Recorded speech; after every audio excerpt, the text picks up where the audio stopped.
สมาคมลาวไทยเพื่อมิตรภาพร่วมกับคณะพัวพันธ์ต่างประเทศศูนย์กลางภาคกระทรวงการต่างประเทศศูนย์กลางแนวลาวสร้างชาติศูนย์กลางองค์การพุทธศาสนาสัมพันธ์แห่งสปป.ลาวและสถานกงสุลใหญ่ของลาวประจำแขวงขอนแก่นได้ตั้งกองผ้าป่าสามัคคีอยู่วัดองค์ตื้อมหาวิหารนครหลวงเวียงจันทน์เพื่อไปทอดถวายสมทบทุนสร้างโรงเรียนสงฆ์ที่วัดศรีนวลแขวงขอนแก่นประเทศไทย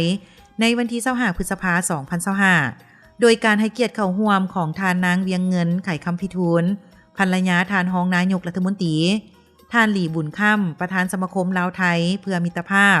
ทานเกียรติคุณชาติประเสริฐประธานสมาคมไทยลาวเพื่อมิตรภาพพร้อมด้วยอดีตการน้ำของลาวและพุทธศาสนิกชนจากนครหลวงเวียงจันทน์และแขวงขอนแก่นท่านสมศักดิ์วิไลธรกงสุลใหญ่ของลาวประจำขอนแก่นของไทยให้ฮู้ว่าการจัดงานในครั้งนี้เพื่อส่งเสริมการพัวพันมิตรภาพระหว่างสองชาติลาวไทยเป็นการหัดแน่นความสัมพันธ์ระหว่างนครหลวงเวียงจันทน์และแขวงขอนแก่นสำหรับการจัดกิจกรรมมื้อนี้ก็ถือว่าวัตถุประสงค์หลักก็เพื่อเป็นการเฉลิมฉลองสายพัวพันการทูตลาวไทยครบรอบ75 ปีและก็วันสร้างตั้งสมาคมลาวไทยเพื่อมิตรภาพครบรอบ32 ปีพวกเขาก็เลยเอากิจกรรมตัวนี้มาเชื่อมใส่บนว่าขอนแก่นกับนครหลวงเวียงจันทน์ได้เป็นเมืองมิตรภาพนำกันอันนี้ก็ถือว่าเป็นกิจกรรมนึงเพื่อสนับสนุนการเป็นเมืองมิตรภาพร่วมกันระหว่างนครหลวงเวียงจันทน์กับขอนแก่นนั่นก็ถือว่าเป็นกิจกรรมเชื่อมสัมพันธ์ระหว่างนครหลวงเวียงจันทน์กับขอนแก่นเฉพาะอันนี้เนาะว่ารวมกันแม่นว่าส่งเสริมกันพัวพันระหว่างลาวกับไทยแต่ว่าเขาขอบเขตของเขารับผิดชอบโดยเฉพาะภาคอีสานกับลาวโดยเฉพาะนครหลวงเวียงจันทน์กับขอนแก่นที่ว่าเป็นเมืองมิตรภาพตรงกันนี้ก็เห็นว่ามีบรรยากาศสดชื่นดีพี่น้องทางฝั่งนครหลวงเวียงจันทน์โดยเฉพาะพุทธบริษัทก็ได้เดินทางมาร่วมขบวนพระป่านี่ถือว่า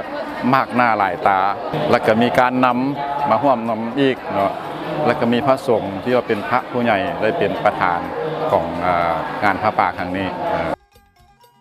ทานเกียรติคุณชาติประเสริฐประธานสมาคมไทยลาวเพื่อมิตรภาพได้แสดงความรู้สึกว่าการจัด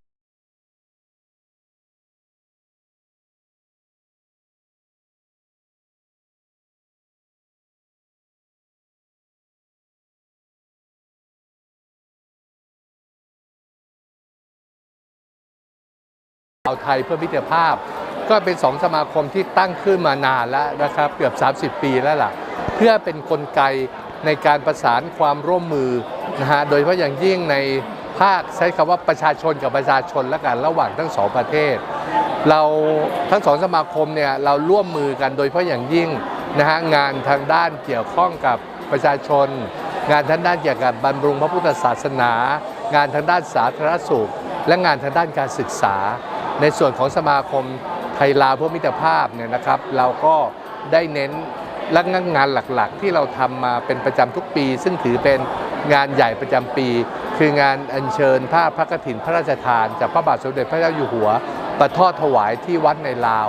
ทำมานานต่อเนื่องมานะฮะ20 กว่าปีแล้วนะครับแล้วก็เช่นกันทางลาวเองเขาก็ได้จัดงานที่มาทอดผ้าป่าในวัดไทยเช่นกันและในปีนี้ก็ในวันนี้แหละครับเขาก็ได้จัดกองผ้าป่ามาทอดที่วัดศรีนวลนะครับที่จังหวัดขอนแก่นในวันนี้เรื่องแผนขับเคลื่อนเนี่ยต้องเรียนว่าเรามีแผนประจำปีที่เราจะประชุมร่วมกันอยู่นะฮะส่วนใหญ่ก็จะอย่างที่ผมเรียนนะฮะด้านสาธารณสุขด้านการศึกษาแล้วก็ด้านพระพุทธศาสนาอันนี้เป็นเรื่องสำคัญที่เราทำแต่เราพยายามเน้นความสัมพันธ์ภาคประชาชนเพราะว่าคนไทยกับคนลาวเนี่ยความใกล้ชิดจริงๆใกล้ชิดกันมากเหลือเกิน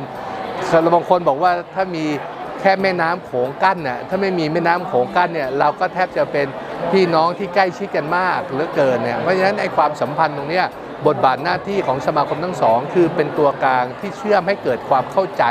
ซึ่งกันและกันแล้วก็เกิดการส่งเสริมส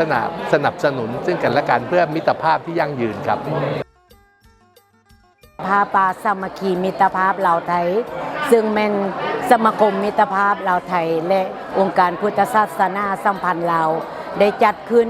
เพื่อความสามัคคีเพื่อเป็นการทนุบำรุงองค์การพุทธศาสนาระหว่าง2 ประเทศลาวและไทยและก็เห็นให้อันความสามัคคีมิตรภาพอันร่วมกัน ในนามบ้านพี่เมืองน้องและกันในนามศาสนาพุทธร่วมกันบรรยากาศเหมือนดังครอบครัวพี่น้องเดียวกันที่ว่าหลายปีที่ว่าได้พัดพากจากกันและก็มาพบพ่อกันในมื้อนี้ด้วยบรรยากาศที่ฟดฟื้นและก็มวลซืนและก็มีมิตรภาพไมตรีจิตมิตรภาพอันดูดดื่มบ่เพียงตั้งแต่ในการบำรุงพุทธศาสนายังบำรุงจิตใจระหว่างประชาชนส่องศาสตร์ของพวกเฮาให้ยืนยงตลอดไปงานบุญทอดผ้าป่าสามัคคีเป็นฮีตของประเพณีอันดีงามของประชาชนสองชาติลาวและไทยเป็นการประกอบส่วนเสริมขยายและเพิ่มพูนคูณสร้างสายพัวพันการร่วมมือระหว่างลาวและไทยเว้ารวมเว้าเฉพาะระหว่างนครหลวงเวียงจันทน์กับแขวงขอนแก่นที่ได้ลงน้ำเป็นเมืองมิตรภาพน้ำกันแต่วันที่8ตุลา2024เพื่อเปิดโอกาสให้ประชาชนทั้งสองชาติก็คือ2นครได้พบปะแลกเปลี่ยนและสร้างสายพัวพันในระดับประชาชนรวมทั้งการเคลื่อนไหวเวียกงานการทูตประชาชนของ2สมาคมลาวไทยไทยลาวเพื่อมิตรภาพตื่มอีก